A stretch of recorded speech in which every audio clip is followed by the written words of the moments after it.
नगर परिषद सोलन के कार्यकाल में शहर के विभिन्न क्षेत्रों में वोटर एटीएम मशीनें लगाई गई, जिसका मुख्य उद्देश्य शहर वासियों और व्यवसायियों को अच्छा और स्वच्छ पानी उपलब्ध करवाना था, जिसके लिए नगर परिषद द्वारा वोटर एटीएम मशीनें स्थापित की गई, जिसमें शहर वासियों को बेहद कम दामों पर स्वच्छ पानी मिलता था। इस सुविधा को पाकर शहर वासी और व्यवसायी दोनों बेहद खुश थे, लेकिन ये खुशी ज़्यादा दिन टिक नहीं पाई। पानी क्यों सोलन शहर की समस्या शुरू से रही है और उस पानी की आपूर्ति के लिए ये वाटर एटीएम जो है वो लगाए गए थे। लगता है 1 साल के अंदर अंदर ही ये सब वाटर एटीएम जितने भी शहर भर के एटीएम, सिर्फ कोटला नाला नहीं, शहर भर के एटीएम जो हैं वो बंद हो गए हैं। लेकिन ओवरऑल अगर आप देखें कि 1 साल के अंदर ही लगभग 20-22 लाख रुपया खर्च करने के बाद अगर वो वेस्ट पड़ा है तो बिल्कुल वो हमारा और आपका ही पैसा है, शहरवासी का पैसा है जो टैक्स के रूप में कमेटी को दिया गया है। तो एक थॉट ऑलमोस्ट क्लियर होनी चाहिए कि जिस सोच के साथ ये शुरू किया गया था और जिस अधिकारी के द्वारा ये या जिस व्यक्ति के द्वारा ये शुरू किया गया था उसकी अकाउंटेबिलिटी क्यों नहीं इस पर रखी गई है अब तक। एक लापरवाही मैं कह सकता हूँ कि लॉन्ग रन के लिए नहीं सोचते वो लोग पैसा आया है और लगाना है, सिर्फ इस तक सीमित रह जाते हैं। कि इसका यूज़ कोई भी यूज़ तो कर नहीं रहा, व्यापारी भाई तो कोई यूज़ कर नहीं रहा है।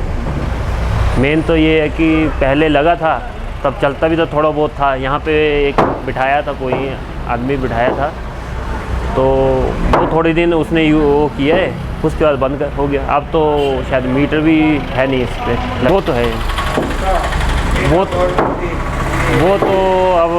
वो तो डिपेंड करता है कि अब कमेटी क्या एक्शन लेती है, क्या है उसके बारे में।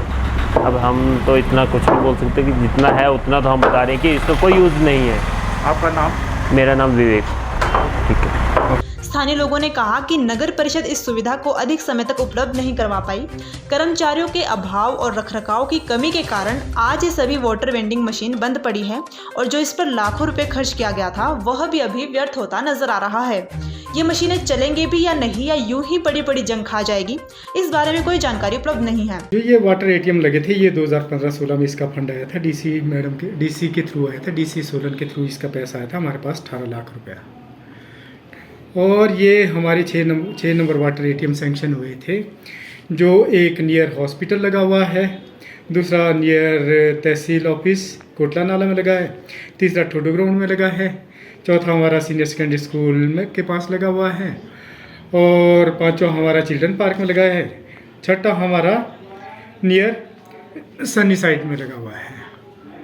और ये हमारे 2016 में लग गए थे, जिसमें हमारा 18 लाख रुपया गवर्नमेंट से आया था और 2.70 लाख रुपया विद 15% जीएसटी के तहत लगा हुआ है।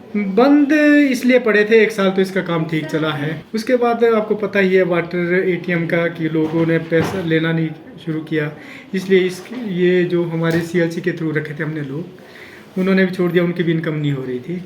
अब उसके बारे में मैं तो 2020 में आऊँ, उससे पहले क्या हुआ है ये मुझे मालूम नहीं है। जब इस बारे में नगर निगम सोलन के एसडीओ गोपी सिंह से जानकारी हासिल हुई तो उन्होंने बताया कि 2016 में करीबन 18 लाख रुपए खर्च कर 6 वाटर एटीएम मशीनें शहर के विभिन्न क्षेत्रों में स्थापित की गई थी, लेकिन ये मशीनें रखरखाव और कर्मचारियों की कमी के कारण नहीं चल पा रही है। सोलन से योगेश शर्मा की रिपोर्ट। गोल्ड या डायमंड की खरीदारी का सोच रहे हैं तो विजिट करें राजेंद्र ज्वेलर्स, जो आकर्षक उपहार के साथ देते हैं बेहतर सेवाएं। 916 हॉलमार्क्स गोल्ड और डायमंड ज्वेलरी बहुत ही कम बनाई की लागत के साथ। हमारे यहाँ आप खरीद सकते हैं शादी के आकर्षक डिजाइन से बनी ज्वेलरी। तो आइए और खरीदारी कीजिए और कीजिए अपनों को खुश। राजेंद्र ज्वेलर्स, नजदीकी शून्य मंदिर सोलन, या कॉल करें 9816130423 9625682430।